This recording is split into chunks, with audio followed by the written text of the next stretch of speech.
નમસ્કાર મિત્રો, કેમ છો? હું છું ચૌહાણ વૈશાલી અને આપ સૌનું મારી ચેનલમાં હાર્દિક સ્વાગત છે.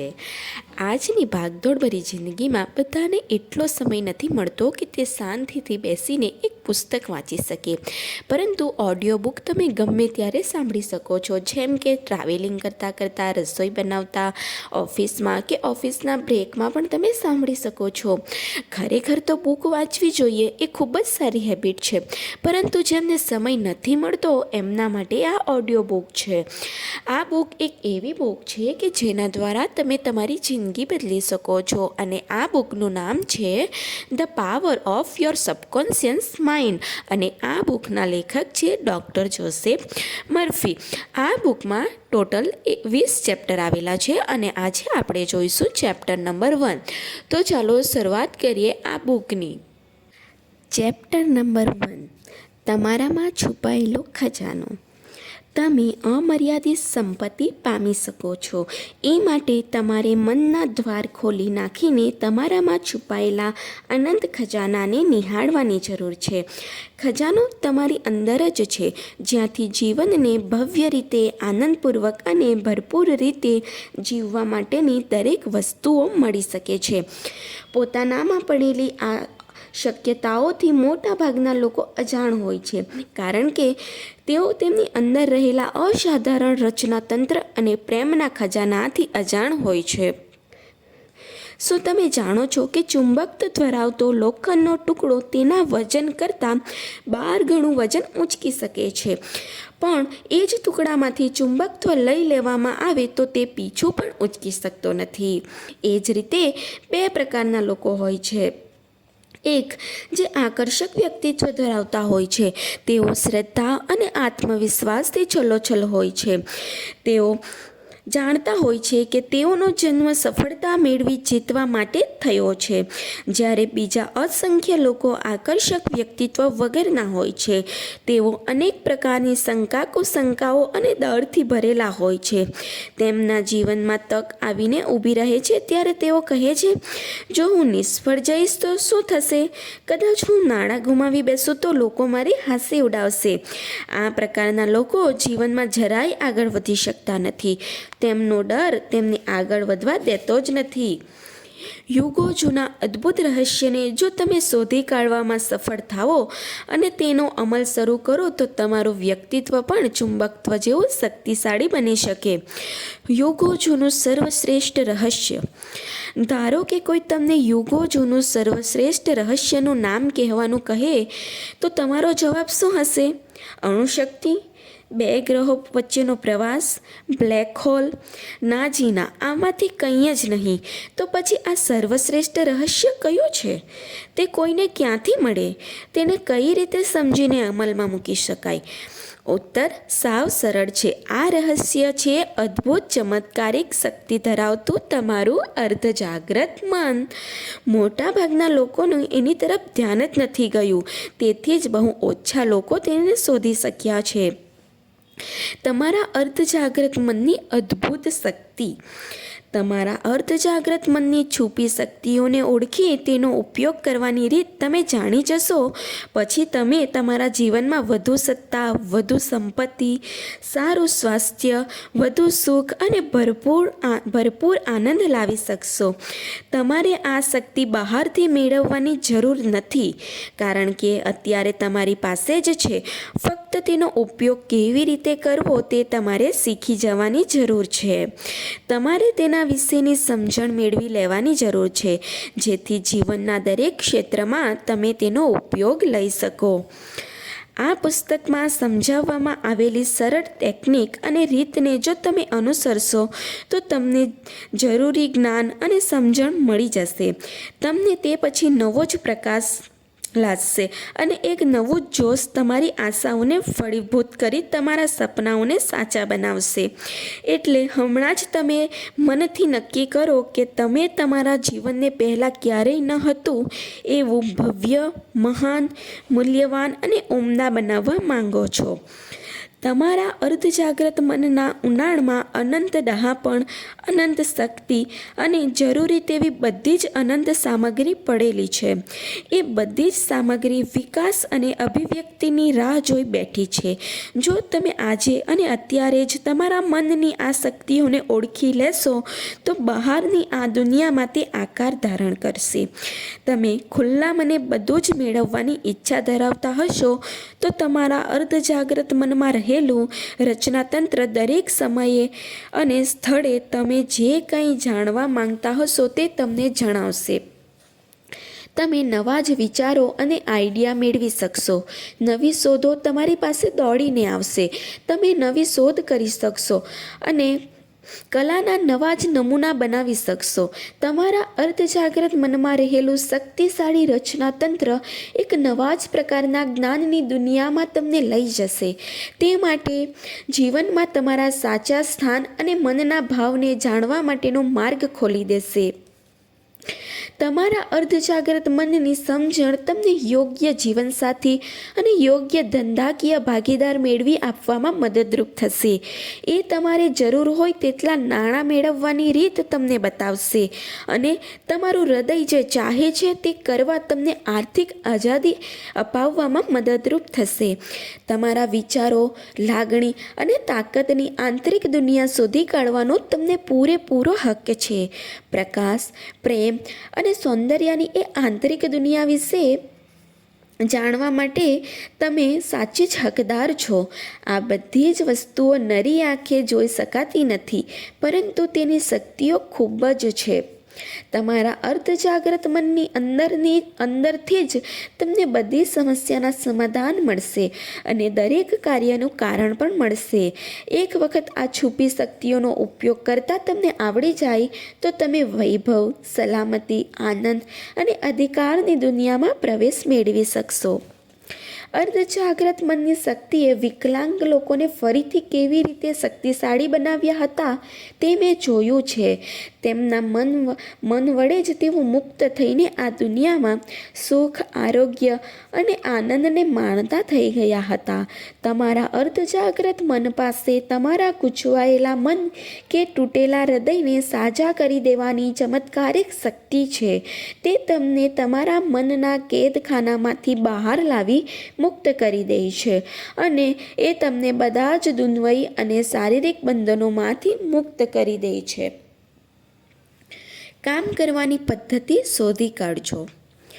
તમારે કોઈ પણ ક્ષેત્રમાં કામ કરીને આગળ વધવું હોય તો પહેલું જરૂરી પગલું તે ક્ષેત્રની કામ કરવાની સચોટ પદ્ધતિ શોધી કાઢવી છે, જે વૈશ્વિક ધોરણે કોઈ પણ અપનાવી શકે છે. એ જ રીતે તમારા અર્ધજાગ્રત મનની ખૂબીઓને તમે બરાબર જાણી લો તે પહેલાં તમારે તેના સિદ્ધાંતો સમજી લેવા જોઈએ. એક વખત એ વાત તમે શીખી જાઓ એટલે ધાર્યા પરિણામ મળશે તેવા વિશ્વાસ સાથે તમે તેની શક્તિનો ઉપયોગ કરી શકો છો. પછી તો તમે એ શક્તિનો ઉપયોગ અમુક ચોક્કસ હેતુઓ માટે કરી શકો છો અથવા તો એ ધ્યેય માટે કરી શકો છો જે તમારે મેળવવાનું છે. ઘણા વર્ષો સુધી હું કેમિસ્ટના વ્યવસાયમાં હતો. શરૂઆતના મારા ટ્રેનિંગના વર્ષોમાં એક વાત તો હું બરાબર શીખી ગયો હતો કે હાઇડ્રોજનના 2 અણુ અને ઓક્સિજનના 1 અણુને ભેગા કરવામાં આવે તો પાણી બની જશે. ક્યારેક કે કોઈ વખત એમ નહીં પણ સદાય જો તમે ઓક્સિજનનો 1 અણુ અને કાર્બનનો 1 અણુ લઈ તેને ભેગા કરશો તો ઝેરી વાયુ કાર્બન મોનોક્સાઇડ ઉત્પન્ન થશે.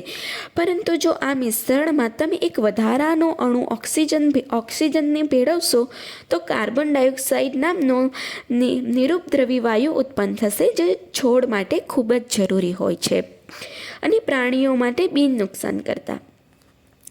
આ હકીકતનો વૈશ્વિક ધોરણે સાચી ઠરેલી છે અને તેને બદલી શકાય તેમ નથી. આને આપણે વિજ્ઞાનના નિયમ તરીકે જાણતા હોઈએ છીએ. રસાયણશાસ્ત્ર, પદાર્થ વિજ્ઞાન કે ગણિતશાસ્ત્રના સિદ્ધાંતો આપણા અર્ધજાગ્રત મનના સિદ્ધાંતો કરતાં જરાય જુદા નથી. તેવી જ રીતે તમારે રસાયણ કે પદાર્થની શક્તિઓનો ઉપયોગ કરવા માટે તેના શાસ્ત્રના નિયમો જાણવા પડે છે. તે જ રીતે તમારા અર્ધજાગ્રત મનની શક્તિઓનો ઉપયોગ કરવો હોય તો તમારે તેના નિયમો જાણવા જોઈએ. સર્વમાન્ય નિયમનું ઉદાહરણ લઈએ કે પાણી તેની સપાટી મેળવી લેતું હોય છે. આ સમગ્ર વિશ્વે સ્વીકારેલો નિયમ છે. તે જગતના કોઈ પણ સ્થળે રહેલા પાણીને કોઈ પણ સમયે સમાન ધોરણે લાગુ પડે છે. પાણી જેવા કોઈ પણ પ્રવાહીને તે લાગુ પડે છે. પ્રાચીન ઇજિપ્તના લોકો આ નિયમને જાણતા હતા. વિશાળ પિરામિડના પાયાઓનું યોગ્ય સ્તર મેળવવા તેઓ આ નિયમનો ઉપયોગ કરતા હતા.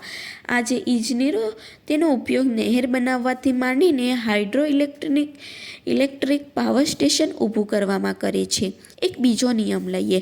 પદાર્થને જો ગરમ કરી આપવામાં આવે તો તે ફૂલે છે. આ સર્વસામાન્ય સત્ય છે જે દરેક સમયે અને દરેક પરિસ્થિતિમાં આ જ પ્રમાણે હોય છે. જો તમે સ્ટીલને ગરમ કરો તો તે ચીન, ઇંગ્લેન્ડ કે ભારતમાં ફૂલશે જ અને સ્પેસ સ્ટેશનમાં પણ ફૂલશે. પદાર્થને ગરમ કરવાથી તે ફૂલે છે. આ વૈશ્વિક સત્ય છે. એ જ રીતે એ પણ વૈશ્વિક સત્ય છે કે જ્યારે તમે તમારા અર્ધજાગ્રત મન ઉપર છાપ પાડો તો તે સ્થિતિ, અનુભવ અને ઘટના સ્વરૂપે વ્યક્ત થાય છે. તમારી પ્રાર્થનાઓનો જવાબ મળે છે કારણ કે ત્યાં અર્ધજાગ્રત મનનો નિયમ કામ કરે છે અને એ નિયમ એટલે વસ્તુને કામ કરવાની રીત. દાખલા તરીકે વીજળીનો મહત્વનો નિયમ એ છે કે તે ઉચ્ચ શક્તિ પરથી નિમ્ન શક્તિ તરફ જઈને કામ કરતી હોય છે. તમે લેમ્પ ચાલુ કરતી વખતે કે ઇલેક્ટ્રિક સ્ટવ પર કામ કરતી વખતે તે નિયમને બદલી ન શકો કારણ કે તમે તે નિયમને વાપરી રહ્યા છો. કુદરત સાથે સહકાર કરીને તમે અદ્ભુત શોધો અને નવી વાતો બહાર લાવી શકો છો અને લાવ્યા પણ છો, જેના થકી માનવ સમાજને અગણિત લાભો મળ્યા છે. તમારું અર્ધજાગ્રત મન પણ એક નિયમ છે. તે શ્રદ્ધા, આસ્થાના નિયમ મુજબ કામ કરે છે. એથી તમારે એ જાણવું જરૂરી છે કે શ્રદ્ધા શું છે, તે કઈ રીતે કામ કરે છે અને શા માટે કામ કરે છે. આ વાત બાઇબલમાં ખૂબ જ સરળ, સ્પષ્ટ અને સુંદર ભાષામાં કહેવામાં આવી છે. જો કોઈ પર્વતને જઈને કહે, તારી જગ્યાએથી ઊંચકાઈને દરિયામાં જઈને પડ, અને જો તેને આ વિશે મનથી કોઈ શંકા ન હોય અને શ્રદ્ધા હોય કે તે જે કહી રહ્યો છે તે બનશે જ, તો તેના માટે તે બને જ છે.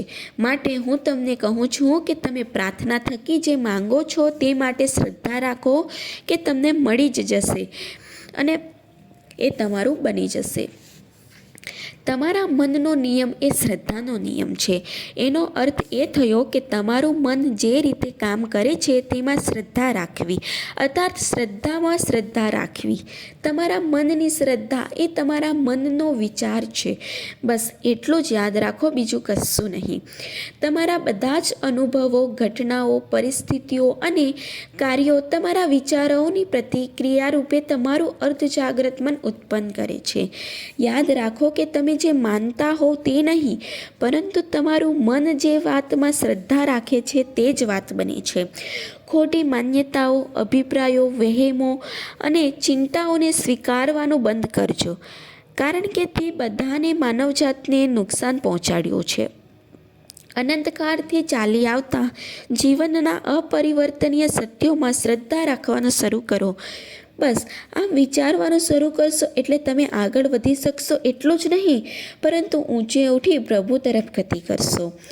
જે કોઈ આ પુસ્તક શ્રદ્ધાપૂર્વક વાંચીને અર્ધજાગ્રત મનના નિયમોને પોતાના જીવનમાં ઉતારશે તે વૈજ્ઞાનિક ઢબે પ્રાર્થના કરવાની આવડત મેળવી લેશે અને તેની અસર તેમના ઉપર જ નહીં બીજા ઉપર પણ પડશે. ક્રિયા અને પ્રતિક્રિયાના વૈશ્વિક નિયમ મુજબ તમારે પ્રાર્થનાનો ઉત્તર મળતો જશે. ક્રિયા પહેલાં વિચાર આવે છે. પ્રતિક્રિયા એ તમારા અર્ધજાગ્રત મનનો પડઘો છે જે તમારા વિચારને અનુરૂપ હોય છે. આથી તમારા મનને સંવાદિતા, સ્વાસ્થ્ય, શાંતિ અને શુભેચ્છાના વિચારોથી ભરી દો અને પછી જુઓ તમારા જીવનમાં કેવો જાદુ થાય છે. તમારો શ્રદ્ધાનું પ્રતીક સાચું છે કે ખોટું તેની સાથે પરિણામને કોઈ જ સંબંધ નથી. તમને પરિણામ મળશે. તમારું અર્ધજાગ્રત મન તમારા મનના વિચારોને પ્રતિબિંબિત કરે છે. શ્રદ્ધાને જ તમારી વિચાર પ્રક્રિયાનો હિસ્સો બનાવી દો. બસ એટલું જ પૂરતું છે. મનની બે બાજુઓ. તમારે મન તો એક જ છે, પરંતુ તે બે ભિન્ન અને આગવી ક્રિયામાં વહેંચાયેલું છે. જે સરહદ આ બંને મનને અલગ કરે છે તે તો મનને પારખનારા સારી રીતે જાણે છે. મનની આ બે કામગીરી એકબીજાથી જુદી છે અને તે દરેકની જુદી જ ખાસ શક્તિઓ છે. મનના આ બે કાર્યક્ષેત્રોને ઘણા અલગ નામ પાડવામાં આવ્યા છે, જેમાં વસ્તુલક્ષી અને વિષયલક્ષી મન, જાગ્રત અને અર્ધજાગ્રત મન, જાગ્રત અને સુષુપ્ત મન, ઉપર છલ્લું અને ઊંડું મન, સ્વૈચ્છિક અને અસ્વૈચ્છિક મન, નર અને માદા મન વગેરે વગેરેનો સમાવેશ થાય છે. આ બધાનો જે અર્થ થતો હોય તે પણ તેનાથી મનની બે બાજુ હોવાનું સ્પષ્ટ થાય છે.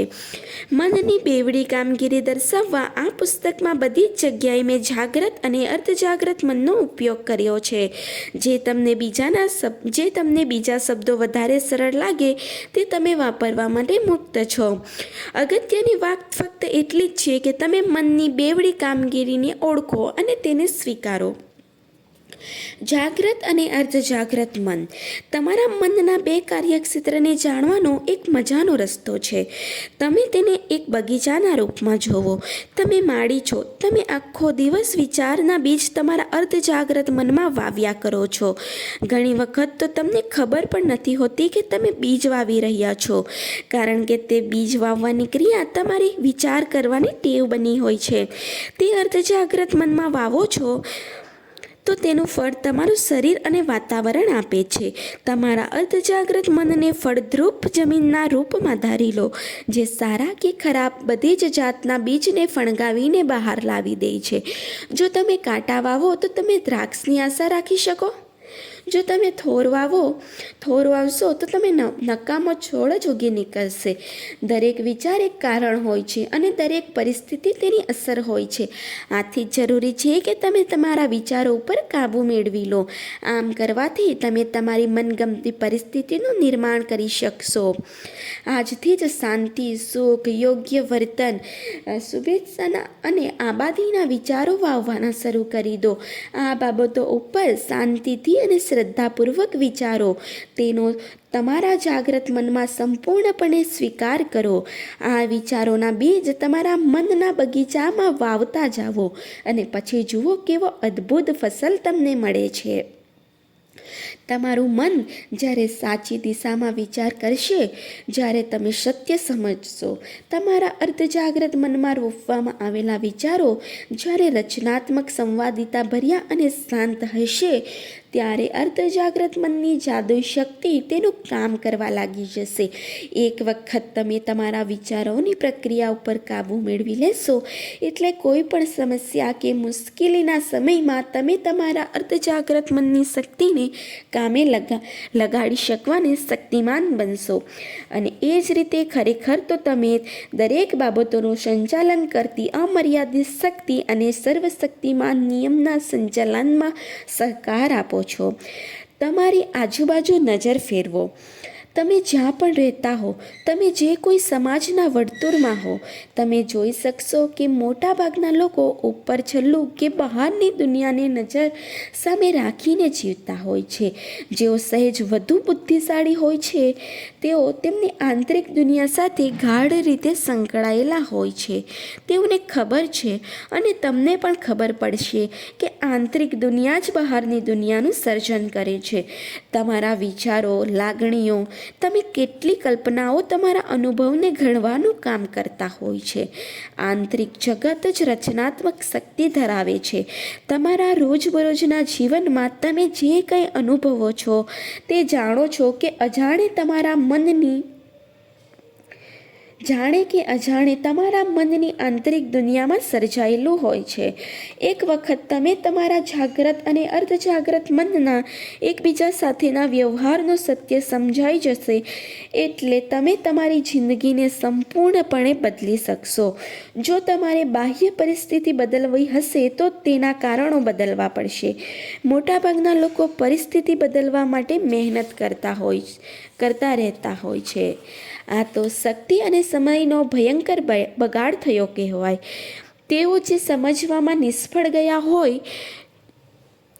હોય છે કે પરિસ્થિતિ એ કોઈ ચોક્કસ કારણ ઉત્પન્ન થયેલી હોય છે. તમારા જીવનના ગૂંચવણાને, અભાવને, મર્યાદાને જો દૂર કરવી હોય તો પહેલાં તમારે કારણને દૂર કરવું પડશે.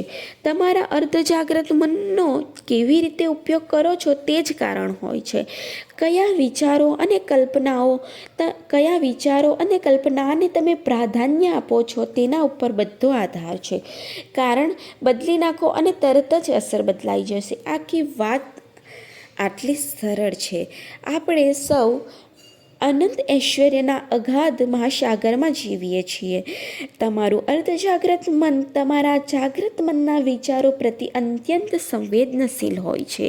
એ જાગ્રત મનના વિચારોનું એક બિંબ તૈયાર કરે છે જેના થકી તમારા અર્ધજાગ્રત મનનું અનંત જ્ઞાન, દહાપણ અને શક્તિ આગળ વધે છે.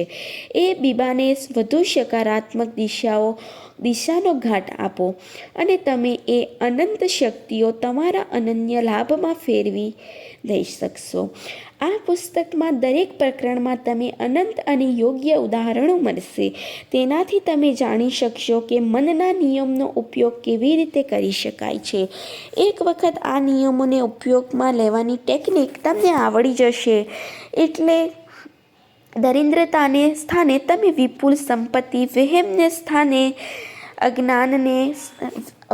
અને અજ્ઞાનને સ્થાને દહાપણ, આંતરિક દુઃખને સ્થાને શાંતિ, નિષ્ફળતાને સ્થાને સફળતા, ઉદાસીને સ્થાને આનંદ, અંધકારને સ્થાને પ્રકાશ, વિખવાદને બદલે સુમેળ, ડરને સ્થાને શ્રદ્ધા અને વિશ્વાસનો અનુભવ કરશો.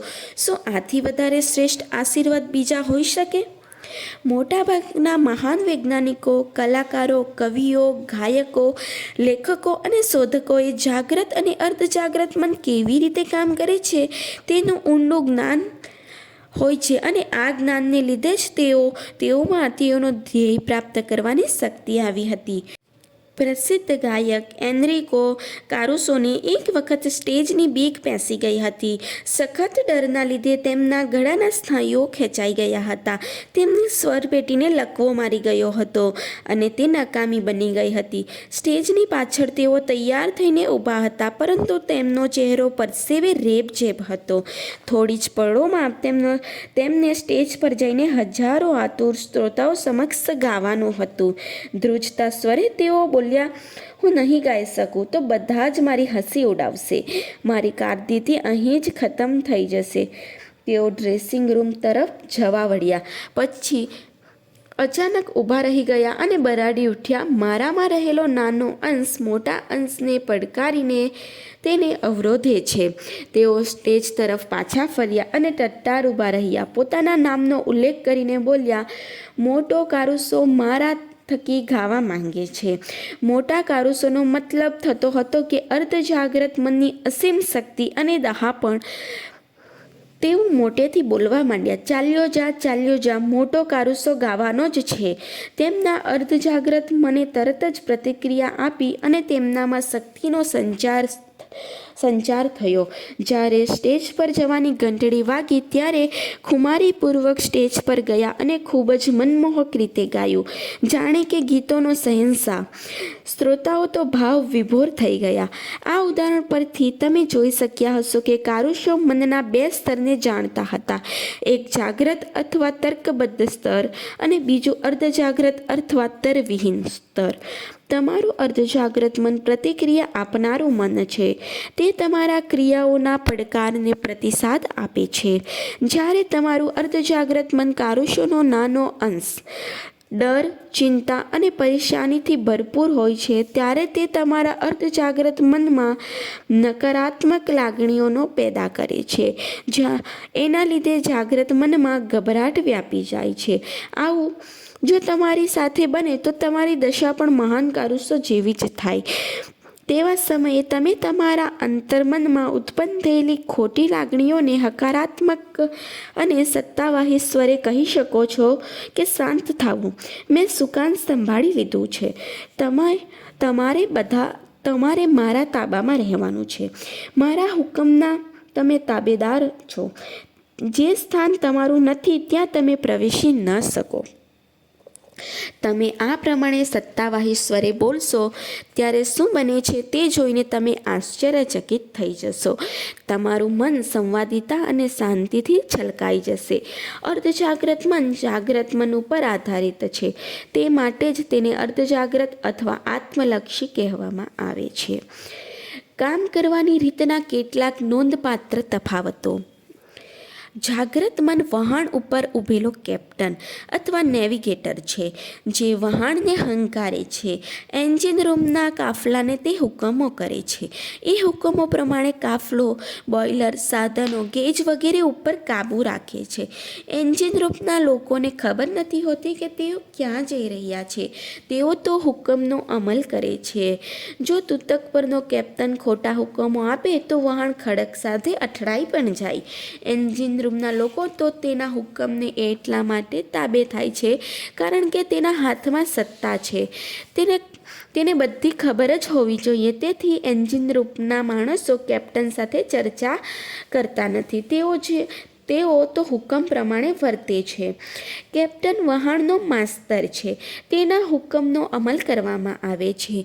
એ જ રીતે તમારું જાગ્રત મન તમારા શરીર, તમારા વાતાવરણ અને તમારી બધી જ બાબતોનો માસ્ટર અને કેપ્ટન છે. તમારું અર્ધજાગ્રત મન તમે જે હુકમો આપો છો તે ઝીલી લે છે. આ હુકમો તમારા જાગ્રત મનની માન્યતાઓ અને તેને જે સાચું લાગે તેના પર આધારિત હોય છે. તમારું અર્ધજાગ્રત મન આ હુકમો સામે પ્રશ્ન ઉઠાવતું નથી કે નથી જાણવા માંગતું કે કયા આધારે આ હુકમો અપાયા હતા. તમે તમારી જાતને વારંવાર કહ્યા કરો છો કે મને આ ન પોસાય, તો તમારું અર્ધજાગ્રત મન તમારી વાત સાચી માની લેશે અને પછી તમને સતત એવી સ્થિતિમાં જ રાખશે જેથી તમે તમારી ઈચ્છિત વસ્તુઓ ખરીદી ન શકો. જ્યાં સુધી તમે કહ્યા કરશો કે એ મોટરકાર મને ન પોસાય, વેકેશન મને ન પોસાય, પેલું ઘર મને ન પોસાય, તમે ચોક્કસ માનશો કે તમારું અર્ધજાગ્રત મન આ બધા હુકમોનું પાલન કરશે જ. તમે આખી જિંદગી આ બધી વસ્તુ વગર રહી જશો અને તમે પાછા એવું માનશો કે સંજોગોએ જ આ બધું કર્યું. તમને ક્યારેય એવું નહીં થાય કે તમે પોતે જ નકારાત્મક વિચારોથી એવા સંજોગો ઊભા કર્યા હતા. એક ક્રિસમસની સાંજે નીના નામની યુવતી બેવરલી હિલ્સના ખાસ શોપિંગ વિસ્તારમાં ફરી રહી હતી. તે સધર્ન કેલિફોર્નિયા યુનિવર્સિટીની વિદ્યાર્થીની હતી અને ન્યૂયોર્ક બફેલો ખાતે પોતાના કુટુંબ સાથે રજાઓ ગાળવાની હતી અને એ વિચારોથી તેનું મન પ્રફુલ્લિત હતું. એક દુકાનના કાચના શોકેસમાં તેણે સ્પેનિશની ચામડાની બેગ જોઈ. બેગ નાનકડી અને ખભે લટકાવી શકાય તેવી હતી. તેને તે ખરીદવાનું મન થઈ ગયું. તે પછી કિંમત જોઈને અને તેનાથી બાપરે બોલાઈ ગયું. પોતાની જાતને તે કહેવા જ જતી હતી કે આટલી મોંઘી બેગ મને ન પોસાય, પણ તરત જ તેણીને મેં એક વ્યાખ્યાનમાં કહેલી વાત યાદ આવી કે ક્યારેક નકારાત્મક વાત ન કરતા તેને સુલટાવી નાખજો અને પછી જોજો કે કેવી મજાની વાત બને છે તમારી જિંદગીમાં. કાચની આરપાર એ બેગ જોઈને તે બોલી, આ બેગ મારી જ છે, તે વેચાણ માટે છે. હું માનસિક રીતે તેનો સ્વીકાર કરું છું અને મારા અર્ધજાગ્રત મનને કહું છું કે તે મને મળે તેવું કરે. તે દિવસે સાંજે તેના મંગેતર સાથે નીના ડિનર લેવા ગઈ. મંગેતર એક સુંદર ભેટ લઈને આવ્યો હતો જે સારા કાગળમાં લપેટાયેલી હતી. નીનાએ શ્વાસ રોકીને એ ભેટને ખોલી તો બરાબર તેવી જ બેગ બહાર આવી જે નીનાએ પેલા સ્ટોરમાં જોઈ હતી. નીનાએ આમ જોઈએ તો કશું જ કર્યું ન હતું, ફક્ત તેના અર્ધજાગ્રત મનને પોતાની ઈચ્છા જણાવી દીધી હતી. થોડા સમય પછી નીનાએ મને કહ્યું હતું કે એ બેગ ખરીદવાના મારી પાસે પૈસા ન હતા, પરંતુ અત્યારે એ બેગ મારી થઈ ગઈ છે. મેં નાણાં ક્યાંથી મેળવવા અને મને જોઈતી વસ્તુઓ ક્યાંથી મેળવવી તે શીખી લીધું છે, અને એ જ મારામાં રહેલો અનંત ઐશ્વર્યનો ખજાનો છે. અર્ધજાગ્રત મને કઈ રીતે પ્રતિસાદ આપ્યો? મારા વ્યાખ્યાનો જેણે સાંભળ્યા હતા તે મહિલા રૂથ તરફથી મને પત્ર મળ્યો. તેઓ લખે છે, મને 75 વર્ષ થયા છે, વિધવા છું અને કુટુંબના માણસો મોટા થઈ ગયા છે. હું એકલી રહું છું અને મારું જીવન નાનકડા પેન્શન અને સમાજ સુરક્ષાના ફંડથી ચાલે છે. મારી જિંદગી સાવ સૂકી અને આશાવિહીન બની ગઈ હતી. પણ પછી મને તમારું એક વ્યાખ્યાન યાદ આવ્યું જેમાં તમે અર્ધજાગ્રત મનની શક્તિઓ વિશે વાત કરી હતી. તમે કહ્યું હતું કે આપણા વિચારો અર્ધજાગ્રત મનને વિશ્વાસપૂર્વક વારંવાર કહીને પહોંચાડી શકાય છે. શું આ વાત સાચી છે? મેં પ્રયોગ કરવાનું નક્કી કર્યું. એમાં મારે કશું ગુમાવવાનું તો હતું જ નહીં. મેં લાગણીસભર સ્વરે જ્યારે સમય મળે ત્યારે બોલવાનું શરૂ કર્યું. મારી કોઈકને જરૂર છે, મારો પ્રેમ કોઈકને જોઈએ છે અને કોઈક મને ચાહે છે. હું એક દયાળુ, પ્રેમાળ અને આધ્યાત્મિક માણસને પરણી છું. હું સલામત અને સંતોષી છું. 2 અઠવાડિયા સુધી રોજ હું ઉપરના શબ્દો વારંવાર બોલતી રહી. એક દિવસ નજીકની દવાની દુકાને મારી ઓળખાણ એક નિવૃત્ત ફાર્માસિસ્ટ સાથે થઈ. મને તે દયાળુ, સમજુ અને ખૂબ ધાર્મિક લાગ્યો. મારી પ્રાર્થનાનો તે યોગ્ય જવાબ હતો. 1 અઠવાડિયામાં તો તેણે મારી સમક્ષ લગ્નનો પ્રસ્તાવ મૂક્યો. અત્યારે અમે યુરોપમાં હનીમૂન ઉજવી રહ્યા છીએ. મને ખબર છે કે આપણા અર્ધજાગ્રત મનની ક્ષમતાએ કોઈ દૈવી યોજના પ્રમાણે અમને ભેગા કર્યા હતા. રૂથને જાણ થઈ ગઈ છે કે ખજાનો આપણી અંદર જ છુપાયેલો છે. તેમની પ્રાર્થના હૃદયપૂર્વકની હતી અને અર્ધજાગ્રત મનના રચનાત્મક ભાગે તેને સાચી બનાવી દીધી હતી. દહાપણ અને જ્ઞાનથી ભરેલું તેમનું અર્ધજાગ્રત મન તેમને નવા પતિ સાથે મેળવી આપવામાં નિમિત્ત બન્યું. એ મિલનમાં તેમને દૈવી સહયોગ મળ્યો. નીચેની વાત પર વિચાર કરવાની મારી ભલામણ છે. જે કંઈ સાચું છે, જે કંઈ ઉમદા છે, જે કંઈ ન્યાયી અને શુદ્ધ છે, જે કંઈ પ્રેમાળ અને નમ્ર છે અને જે અત્યંત સુંદર અને વખાણવા લાયક છે, આ બધાથી તમારા વિચારોને ભરી દેજો. યાદ રાખવા જેવા વિચારો. નંબર 1, ખજાનો તમારી અંદર જ છુપાયેલો છે. તમારા હૃદયની મહેચ્છાઓના જવાબ માટે તમારી અંદર ડોકિયું કરજો. નંબર 2, દરેક યુગના મહાન માનવીઓમાં જે મહાન રહસ્ય છુપાયેલું હતું તે તેઓના અર્ધજાગ્રત મનની શક્તિઓનો સંપર્ક સાધી તેનો ઉપયોગ કરવાનું હતું. તમે પણ તેમ કરી શકવાને શક્તિમાન છો. નંબર 3, તમારા અર્ધજાગ્રત મન પાસે તમારી દરેક સમસ્યાના સમાધાન છે. રાત્રે સૂતા પહેલાં જો તમે તમારા અર્ધજાગ્રત મનને કહી દો કે મારે સવારે 6 વાગ્યે ઉઠી જવું છે, તો તે બરાબર તે સમયે તમને ઉઠાડી દેશે. નંબર 4, તમારું અર્ધજાગ્રત મન તમારા દેહને ઘડનાર છે અને તે તમારા દુઃખ દર્દ મટાડી દઈ શકે છે. રોજ રાત્રે સૂતા પહેલાં તમારી સંપૂર્ણ તંદુરસ્તીનું ગીત ગાજો અને તમારું અર્ધજાગ્રત મન તમારા વફાદાર સેવકની જેમ તમારી વિનંતી સ્વીકારી લેશે. નંબર 5, દરેક વિચાર એક કારણ છે અને દરેક પરિસ્થિતિ તેની અસર છે.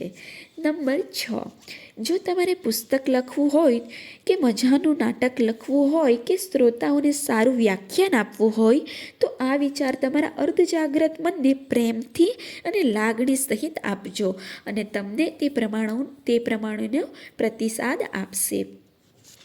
નંબર 7, તમે તો એક વહાણના કેપ્ટન છો. કેપ્ટને તો સાચા હુકમો આપવા જ પડે, નહીં તો વહાણ તૂટી જાય. એ જ રીતે તમારે વિચારો અને કલ્પનાઓ મારફત તમારા અર્ધજાગ્રત મનને હુકમો આપવા જ પડે, જે તમારા બધા અનુભવો પર કાબૂ ધરાવે છે.